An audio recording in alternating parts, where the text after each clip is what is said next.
अस्सलाम वालेकुम। मैं अबू अमल। इस वीडियो को कई लोगों ने मुझे भेजा। मैंने इनकी बातें गौर से सुनी। ये साहब को हम नहीं जानते, लेकिन इनकी बातें सुनने के बाद मैंने फैसला किया कि ये बात आप तक भी ज़रूर पहुंचाऊं। हमें अपना जायज़ा लेना होगा और इनकी बातों पर गौर करना होगा। इस वीडियो को ज़रूर देखें।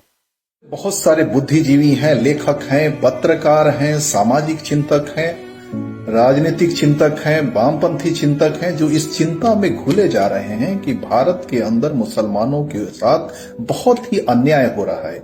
सांप्रदायिक शक्तियां मुसलमानों को टारगेट कर रही हैं और मुसलमानों को सामाजिक और आर्थिक दृष्टिकोण से कमजोर करने की कोशिश कर रही हैं, उनको अलग थलग करने की कोशिश कर रही हैं, उनके धार्मिक स्वतंत्रता को छीनने की कोशिश कर रही हैं, उनके सामाजिक अधिकारों को छीनने की कोशिश कर रही हैं। ये लोग इस चिंता में घुले जा रहे हैं। लेकिन क्या मुसलमानों को भी इसकी चिंता है? बिल्कुल नहीं। आज जुमेरात है, कल जुमा है। देखिए आप, मुसलमान व्हाइट कपड़े पहन के, सर पे टोपी लगा के, मस्ती से सुरमा इतर लगा के नमाज पढ़ेंगे और बिरयानी खा के सो जाएंगे। उनको इससे कोई फर्क नहीं पड़ता कि देश में और दुनिया में क्या चल रहा है और क्या नहीं चल रहा है। और इससे भी बहुत ज्यादा हुआ तो फिर शाम को किसी, अगर जो कुछ कमी रह जाएगी, शाम को किसी वलीमे की पार्टी में जाएंगे, वहां पे बियर और कबाब खा के अपना मस्ती से आके रात में सो जाएंगे। उनको इससे कोई फर्क नहीं पड़ता है। अगर एक हिजाब का मसला है, अगर उनकी बहन बेटियों का हिजाब उतारा जा रहा है, स्कूलों के दरवाजे पे खड़े होकर टीचर और पुलिस वाले उनके बहन बेटियों के हिजाब उतार रहे हैं, तो क्या फर्क पड़ गया? क्या उस हिजाब को उतार देने से मुसलमानों के कबाब और पराठे के स्वाद में किसी तरह की कोई कमी आ गई? नहीं।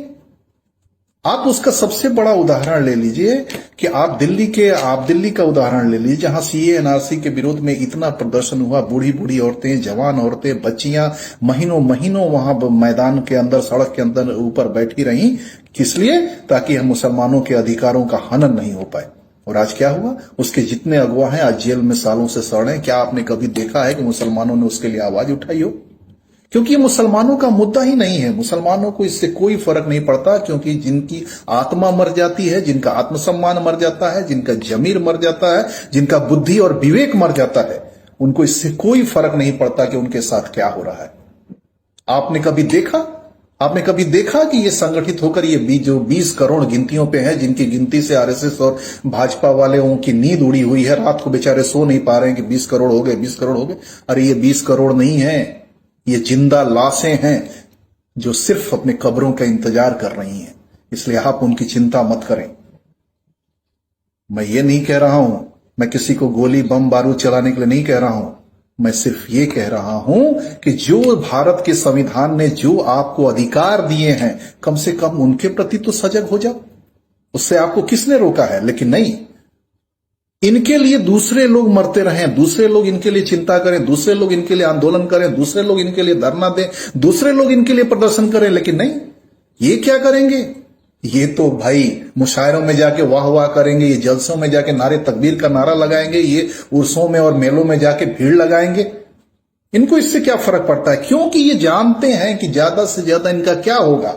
ये अपने घरों से उजड़ जाएंगे, अपने मोहल्लों से उजड़ जाएंगे, अपने शहरों से उजड़ जाएंगे और जाके किसी अनाथ आश्रम में या किसी शरणार्थी शिविर में जाके बैठ के जकात और फितरे का और सदके का और दान का और पुण्य का जो की रोटी आएगी उससे खाएंगे, उनका पेट भरेगा। उनकी तो आदत है, क्योंकि ना तो इनका जमीर है, ना गैरत है, ना स्वाभिमान है। इसलिए मैं अपने सारे बुद्धिजीवी भाइयों से, सामाजिक कार्यकर्ताओं से ये निवेदन करता हूं, करबद्ध निवेदन करता हूं कि आप इनकी चिंता छोड़ दीजिए। इनके लिए किसी भी आंदोलन प्रदर्शन आप मत कीजिए, इनको इनके हाल पे छोड़ दीजिए, क्यों यही एकमात्र रास्ता है।